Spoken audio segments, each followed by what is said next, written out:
မော်တော့ရောက်ပါပြီ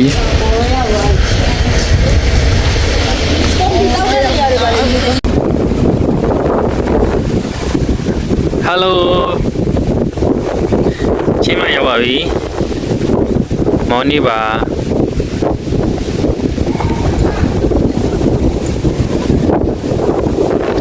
အေးစမ်းရပဲ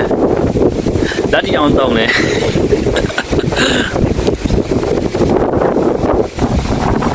ဒီလာတော့မသိလက်တီတောင်းနေ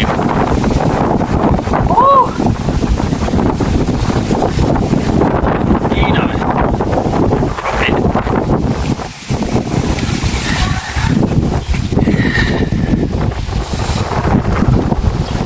ဟို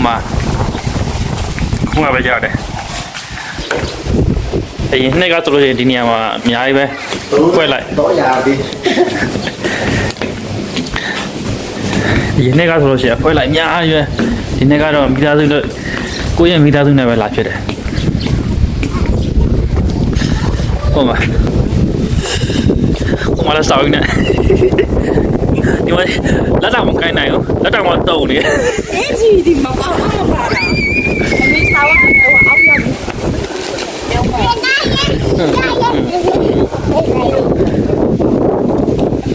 Tian nó chiều nữa là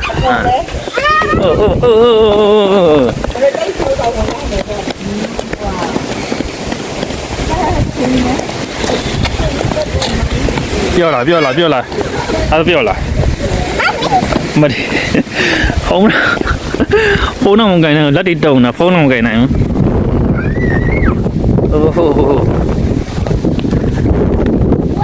xem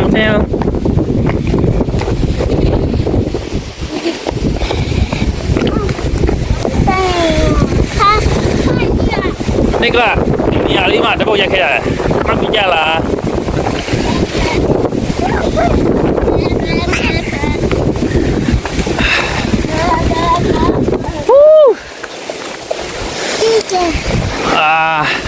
la này rồi alo để đi ra vào đây nó đến chai từ từ đi nhà màပြန်lại biết xong chai mà nó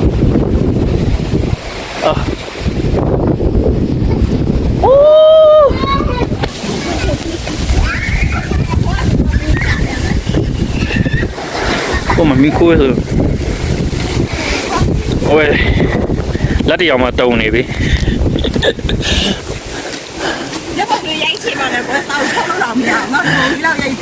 video lấy đắp giấy mà lát đi nào tàu này mà giấy này video giấy là sao đắp vào đây đồ giấy rồi sao nhé sao nhé sao cái này gì đấy sao cái này gì đấy nhớ là đi về hay say đấy không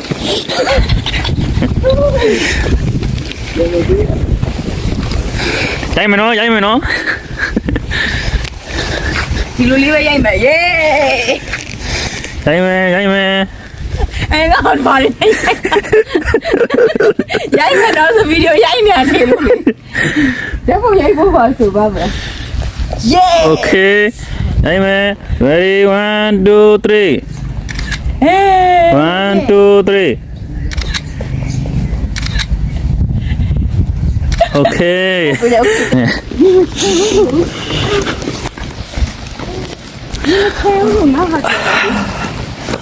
nha bạn góc thế này bạn góc thế này cho nó được trong này lọt thôi là bạn góc thế này trong này lọt thôi là hiểu chứ mà trong một chiếc của trong này coi lọt chào nhìn nó thôi thì cầu loa đấy tại cầu loa phơi lại cầu nó ngà thì bố mà xí đi nha đây của cái này cầu ngà lại ngà bây giờ phơi lại được nhưng mà biểu hiện mũi chịu chả đấy đây bố chắc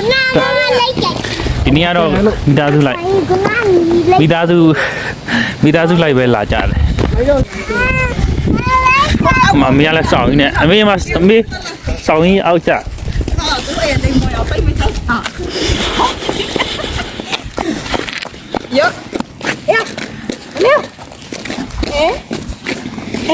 စက်ကောနာငေါ်အေးစက်တော့သူအောက်ကိုဒီချပ်တော့ကိုခေါ် ပြင်စိတ်ကောက်ရတယ်တဒါ ကောင်းတယ်ရော တဒါရဲ့ ကောက်နေမှာညစ်ပါလားသူ့တယ်နားလို့ရောလို့ ကဲကိုကန်နဲ့ကိုပဲဒီနေ့ကတော့ကိုကန်နဲ့ကိုလာတယ်ကိုကန်နဲ့ကိုဆိုတော့ easy ပဲတောင်းမှာတော့တပစ်တိတ်ပြီးတော့ကားပြေပဲအစားတော့အတင်းနေရစားအကုန်လုံးကောင်းမဝယ်လာခဲ့တယ်အိမ်ကနေတခါတည်းချက်ခဲ့တယ်ဗောနော်ဟင်းရစားအခုကတော့ဒီတောင်ပေါ်မှာကဒီသားသမီးတွေဆောင်မှာဒီကတော့မှာဆောင်မှာ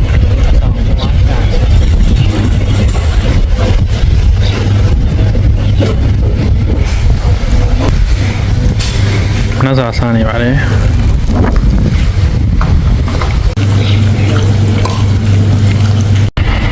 ဟိုမနေတိုင်းညီတို့ရည်ညီတိုင်း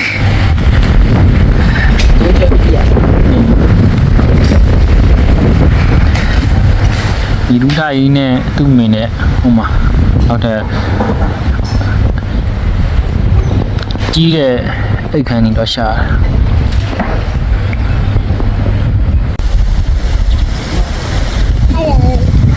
ဟယ်လို နိုင်ကြီးပေါ်ရောက်နေပါတယ်ရှင်ရှင်းမိုင်မှာအလုံးသားရလှမ်းပါတယ်တောင်နိုင်ပေါ်ရောက်နေပါတယ်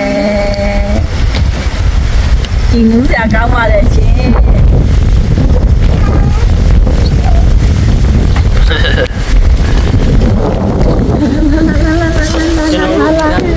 ရအောင်အဆောင်ကိုတော့ရှာပြခဲ့ပါခင်ဗျာချင်းမရဲ့အလှတရားနဲ့အတူမိသားစုလိုက်ဖြောဝဲစားထွက်ဖြစ်ပါတယ်အခုကတော့ကျွန်တော်မနက်က6နာရီခွဲလောက်တည်းကရောက်တာပေါ့နော်အခုကျွန်တော်တို့အခန်းကြီးငှားလိုက်တယ်နှခမ်းအခန်းကြီးနှခမ်းငှားလိုက်တယ်ပေါ့နော်ဒါကဒီမှာတစ်ခန်းကလေးနဲ့တူဒီမှာပြောဝဲစားနေရထိုင်ရကြည်ကြည်ဝန်းနေရအောင်အပြင်မှာတော့အခုပြောဝဲစားအနေနဲ့ဒီမှာစားမယ်တောက်မယ် လဲလားဒါထိုင်လေးဒါစားခိုင်ဘော်တက်ရနှခမ်းလုံးငှားလိုက်လိုက်အပေါ်တက်ကြီးနှခမ်းလုံးငှားထားရပါတယ်အိမ်ကနေအပေါ်လုံးချစ်ပြုတ်လာချစ်ပြုတ်တော့အိမ်ကနေတခါလေးချစ်ပြုတ်လာတယ်ရတာပို့ပြီးတော့မှကောင်းတယ်လေမြန်မာပြည်မှာဆိုရင်လည်းဒီဖျားဘူးတွေပါသွားတဲ့ခါကျရင်လည်းတွေ့ရမလားဟိုမိဘတွေဆိုလို့ရှိရင်ချက်ပြုတ်သွားတာချက်ပြုတ်သွားပြီးတော့ကောင်းတဲ့စီးဆုံးအဲ့လိုစားရတာပျော်စရာကောင်းတယ်အဲ့ဒီရတာလေးကိုလိုချင်လို့ရတာချင်းမှန်ရောအကောင်းအနေချင်းမှန်ရောဒုရကလာပြီးတော့မှာပေါ့နော်ကျော်ဝဲစားထွက်လာခဲ့ပါတယ်ဟိုအရင်ကနေရာထက်မနက်ကဟိုအရင်ဟိုကအဖွဲလိုက်လာတဲ့နေရာကိုသွားသေးတယ်ဒါပေမဲ့အဲ့ဒီနေရာကျတော့လူပြည့်သွားတယ်အကုန်လုံးကကြောင်ထားတာများတယ်အခုကဝါတင်းလာဆိုတော့လေအကုန်လုံးတော်တော်များပဲမနက်ကတော်တော်6နိုင်ခွဲရဲရောက်တာဆိုတော့နေရာတွေဟိုတယ်လိုက်ငှားသေးတယ်နောက်ဆုံးဒီနေရာရောက်တာဒီနေရာလေးတော့တော်တော်ကန်ကောင်းတယ်ပြောရမယ် view အကုန်လုံးတွေ့ရတယ် view တော်တော်တွေ့ရတယ်စားကြမယ်ကဲမြန်မာပြည်ရတာကိုစားခြင်းနဲ့ဆိုရင်လည်းဒီမှာမြန်မာပြည်ရဲ့ရတာဟုတ်တယ်သာလာပြည်ရကြိတ်တကုံပဲ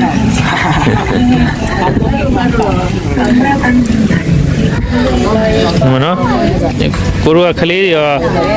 လာကြမယ်ဆိုတော့အများကြီးပဲပေါ့နော်အိမ်ကနေတဲလာချတာအကုန်လုံးလာကြမယ်ဆိုလို့လေ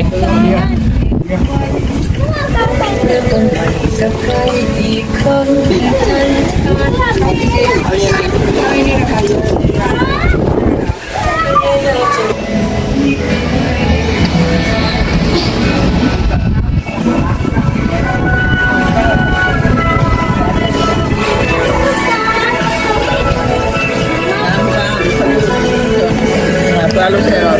စားနိုင်အောင်စားလို့ကျွန်တော်ကြည့်ရလေတဲ့အေးဟုတ်တယ်သူ့အားကိုပြောခုလွတ်တာပါ ဒီရမင်းသားကိုအားကိုပြီးတော့လွှင့်တဲ့ live ဖြစ်ပါတယ်ကိုရီးယားမင်းသားကိုဒီကိုရီးယားမင်းသားကိုအားလေးပေးသွားကြပါတရားပါတယ်ရှင်ရှင်ကလေးတွေတရားတယ်ညခင်ကဘုံတစ်မျိုးတရားတာပေါ့နော်လာရ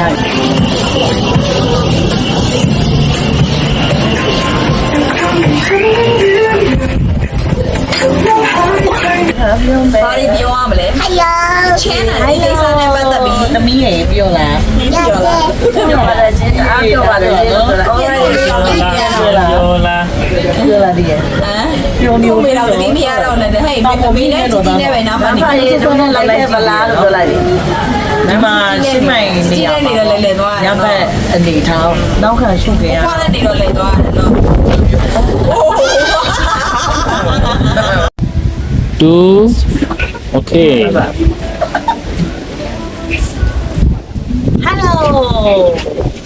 ချင်းမိုင်မျိုးရဲ့ညာနာချုပ်ပြင်းလေးဖြစ်ပါတယ်။မိသားစုလိုက်ဒီမှာရောက်နေတာဖြစ်တဲ့အတွက်ရှေ့ကဆရာကြီးကတော့ကြည့်ပါဦး။တမင်ပွေရှိတ်ပြီးတော့မိုက်ရကွာ။မိုက်ရကွာ။ဒါအေးနေပဲနော်။အေးနေပဲနော်သမီးနော်။အေးနေပဲနော်။ဆရာကြီးညမှာရှေ့ကနေပြီးတော့မိမရေထိုင်ပြီးတော့တနည်းကောသွားထားစားထား ဖုန်းနဲ့ဝင်ကြည့် နာဟုတ်လားမပြောမှအေးတော့မှာမောဆောင်ပြုံးလေး အဲ့ဒါမျိုးမလိုက် မိဖုန်းနဲ့မကြည့်ရမိဖုန်း လိုက်လို့နေပြီ ဘောအရှိမဘောဆောင်ပြုံးလေးတော့ဘောတော့ထပ်ပါဘာလို့လဲ ဘာတော့တရုပ်ဆောင်တယ်ဒီအဓိကတရုပ်ဆောင် တော့ကတော့ချင်းမိုင်ပြိုရဲ့ညာသားရှုခင်လေးဖြစ်ပါတယ်ဘုရားကျမ်းမှာဝင်ကြည့်မယ်သူတွေရှိနေလေဒီချိန်ကတော့ရလာတက်ချောင်းရဲ့ချိန်ဆိုတော့ဒီကတော့နေပဲโอ้ว้าวဟာဟာဒါတော့ကြည့်ကန်ကြည့် ဖုန်းတွေပြည့် အေးလာတော့ဒီတော့လည်းပါလားပါတော့ရောအဲ့မရောပါလားဒီနေ့ရောတော့โอ้ပါတယ်ဟုတ်ကဲ့ ဒီရဲ့အေးရောအေးလေရှိ ဟုတ်တယ်မှာသဲလေးတွေပေးနေဘာဘာလို့ကြည့်လို့မရအောင်လဲ မရှိရင် သူကတက်တယ်ဒီညာလိုက်မုံလိုင်းကြဘူးလားကြာနေတော့လိုက်ကြ စောဒီအားလုံးမင်္ဂလာပါ ဟယ်လိုအားလုံးမင်္ဂလာပါ လာဒီညလေးဖြစ်ပါစေဒါခိုင်းလာဒီညပေါ့ ဟုတ်တယ်မနေ့ကတော့ဝါဆိုမြန်မာပြည်ကနေပြီးတော့ဟုတ်တယ်ဝါဆိုလာပြီဒီနေ့ကတော့ထိုင်းဝါဆိုလာပြီပေါ့နော်မြန်မာနိုင်ငံနဲ့ထိုင်းနဲ့ဆိုလို့ရှိရင်တရက်ဆိုရမိုက်ထောင်းတယ်ဒီရဲ့ဝါဆိုလာပြီဒီကတော့ထိုင်းထိုင်းဝါဆိုလာပြီနေ့မှာမိသားစုလိုက်ချင်းမိုင်မြို့ကိုရောက်နေတာဖြစ်ပါတယ်နောက်ကရှုမြင်ရကြတော့ချင်းမိုင်မြို့ညသူရဲ့နေရာမွန်းကျယ်ပေါ့ခေါ်တယ်မွန်းကျယ်မွန်းကျယ်ကိုရေးတဲ့မြန်မာလူရေးတော့မွန်းကျက်ဖြစ်သွားတယ်အဲ့လိုမျိုးလေးဖြစ်သွားတယ်အဲ့တော့မွန်းကျယ်မြို့ရဲ့ညာအလှဖြစ်ပါတယ်အဲ့ဒီနေရာကိုရောက်နေတာပါမိသားစုလိုက်မနေ့ကထွက်လာတဲ့နှစ်ခေတ်အစောကြီးရောက်တဲ့တောင်ပေါ်ရဲ့ညာအလှရှုခင်ရတော့အေးစိမ့်စိမ့်လေးတော့အဲ့အဝင်ထဲမှာနေရတဲ့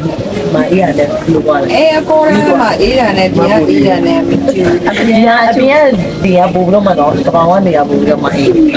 ပောင်ကနေရပူပြီးတော့အေးစိမ့်တယ်အဲ့ကိုနေရကြတော့သူကဟိုဘယ်လိုလဲနည်းနည်းလေးပဲပြောအေးတယ်ရကြတော့စိမ့်ပြီးတော့နော်စိမ့်ပြီးတော့အေးတယ် ဒီပါ တောင်းပြီး တမန်မထိုင်ဝေါမိုက်တယ်ကွာ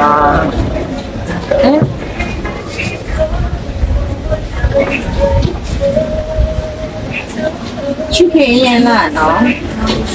ชุกခင်ရပဲชุกခင်ရပြန်လာပါပါတယ် ဒီလိုဒီနေအောင်လာလဲခြင်းနဲ့ဆိုလို့ရှိရင်လည်းမရင်လို့ location ချတာပေးပါတယ် ဟုတ်တယ်ရပဲကြတော့မီးအောင်စုံလေးတယ်လीနောက်မှဆိုလို့ရှိရင်တော့အကုန်လုံးကတည်းကပါတတိချာကြည့်မီးအကုန်လုံးလဲနေရအဲ့ဒါလေးသူရှိနေတဲ့နေရာကြည့်ပဲဒီတောင်ပေါ်တဲ့နေရာလေးလက်တော့ဆိုလို့ရှိရင်တိတ်တန်ချတာတတိချာလေးကချောင်းလုံးကြိုင်ကအဲ့လိုချောင်းလေးမထင်တော့လုံးဝမထင်တော့ ဟုတ်တယ် ဝါဆိုလာပြီးဆိုပေမဲ့ကွာပုံမှန်ဆိုလို့ရှိရင်ပီမိုင်တို့နော်နှစ်တစ်ကူတကြံကာလာတို့တို့ရဒီလိုဆိုလို့ရှိရင်လူတွေပြည့်တယ်ပေါ့နော်ဒီလိုနေရာမျိုးအခုချိန်ကတော့တာမန်အချိန်လေးပဲဒီလောက်ပြည့်မှာမဟုတ်ဘူးလို့ထင်တာအဲ့တော့ဒီအမိတ်ဆွေတွေလာခြင်းနဲ့ဆိုလို့ရှိရင်နောက်ကြလို့ရှိရင်ဒီနေရာမှာအခန်းကိုအရင်ဦးဆုံး booking လုပ်ပါလားကျမတို့လိုမျိုးနဲ့တော့လိုမျိုးဖြစ်ပါကျမတို့ကကျတော့ကိုကားနဲ့ကိုဆိုတော့ပြဿနာတော့မရှိဘူးတောင်တလုံးဝီးတလုံးကိုလိုချင်တဲ့မိသားစုနေလို့ရတဲ့နေကိုတော့နိုင်ချာသူအများနဲ့လာတယ်ဆိုလို့ရှိရင်ပို့ပြီးတော့မှ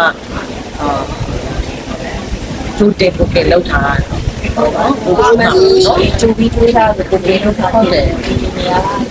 အနေပဲလာနေနေပဲလာရထားနေပဲလာကားနဲ့ပဲလာကျိုတင်ကိုကလောက်ထားတာပြီးတော့ပြေးကြတယ်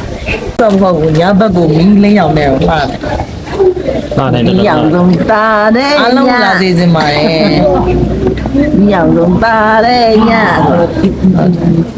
စွမ်းသာနေတယ်တော့ပါ ရောင်စုံညလား ရောင်ဆုံးညရွှေနီးရောင်ဆုံးတာတဲ့ည ရောင်စုံညရွှေပြီးရောက်တော့တာတဲ့ညကောင်းလဲမင်္ဂလာညချမ်းလေးပါပြန်လည်ဆိုပြမယ်ဒီ like ကလေးထဲမှာပြန်ပြီးတော့ကြည့်ရတဲ့သူတွေ comment လေးနေတန်းရေးသွားပေးနော်ဒီနေရာလေးကိုလာချင်တယ်ဆိုလို့ရှိရင်လည်းမှတ်ထားပေးမယ်ဘယ်သူတွေလာချင်တာလဲနော်ဒါပွင့်ရအောင်အားလုံးတူတူကြိုးစားကြမယ် ဒီတိုက်ရတယ်ဒီတိုက်တော့ကန်ရတာခက် ဟုတ်တယ် ကျိုးနေအောင်ခြိထားရတိုက်အောင်လေ ဒီတိုက်တာ ဒီတိုက်ရတာပဲ တကယ်ပါဖုန်းထဲမှာချက်ပြင်မှာတအားလှဘယ်လိုလှလို့လှမှန်းမသိဘူးစိတ်တအားကြည့်နေကြတယ်စိတ်ထဲမှာကြည့်နေနေဘဝရဲ့အမောတွေနေစေတယ်ခဏတာပေါ့နော် ဒါဟိုတောင်ပေါ်နေရဆိုလို့ရှိရင်တစ်နှစ်လွန်ခဲ့တဲ့တစ်နှစ်ကကျွန်တော်တို့အဖွဲလိုက်လာကြပြီလူကြီး30ကျော်လာကြတယ်ဒီနှစ်ကတော့အကြောင်းမဆုံးအားလုံးနေဝေးရောက်နေကြတယ်ဆိုတော့မစုစည်းနိုင်ဘူးဝင်မိသားစုလိုက်ပဲအချိန်ပေးပြီးတော့ကလေးတောင်မှဒါကြောင်းပိတ်လို့လာဖြစ်တာကြောင်းပိတ်လို့ကျွန်တော်တို့ဒီမှာကိုယ့်ရဲ့ဖွဲလိုက်ပေါ့နော်ကိုမိသားစုလိုက်ပျော်ရှင်နဲ့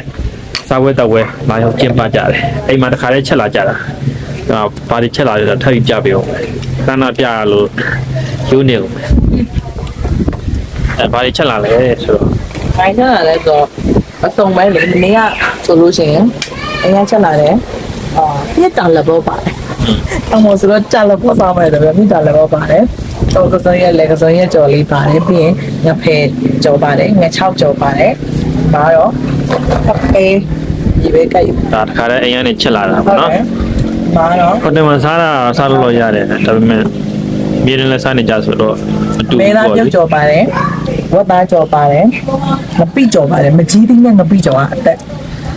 ပြီးလို့ရှိရင်ကျမတို့ပဲတော်လက်ဖက်နဲ့ပဲတော်လက်ဖက်ချက်တော့ပါတယ်စုံမယ် ခါရဲပြင်ဆင်လာတာပေါ့နော်အသိနာအစ ဒီနန်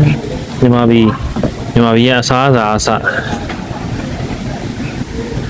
မလာချန်ကိုလောက်စားတယ်ဒီရက်နေဒါကတော့ကလေးတွေစားထားတယ်မဟုတ် မြန်မာပြည်ရဲ့ မဟုတ်ဆုံးမ မြန်မာမုတ်အစုံဝင်လာတောင်ပေါ်မှာကျတော့မရှိဟိုဒီလိုမြန်မာစားတာတော့မရှိ မှန် ဘူး တော့ရှိရနော် မြန်မာစားတာတော့မရှိဘူး မြန်မာစားတော့မရှိဘူးတိုင်းနိုင် တခြားစားတာအကုန်လုံးရှိပါတယ်ရှိတာဒါ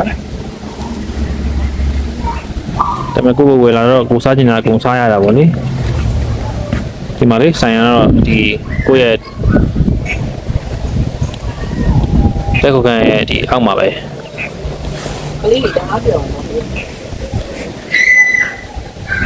ခုလိုလက်သေးလာတော့ကလေးတွေလည်း နိုင်ငံခြားရောက်နေတဲ့သူတွေအဓိကတော့ထိုင်းမှာဆိုနိုင်ငံခြားရောက်နေတဲ့သူတွေ က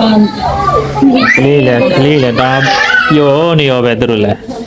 ကြည်ဝုန်းလေးနေရတယ်စော့ရတယ်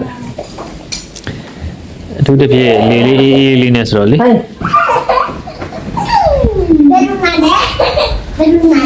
ဒါတော့ဒီမှာတခန်းဒီခန်းတော့ကျဲတယ်ဘုဘခန်းဒီပေါ်တက်ကိုငှားလိုက်တာပေါ့နော်အပေါ်တက်တစ်ခန်းလုံးငှားလိုက်တာပေါ့ပေါ်တက်မှာနှစ်ခန်းရှိတယ်ဒီနေရာကတော့ဒါမြင့်နေပေါ့နော်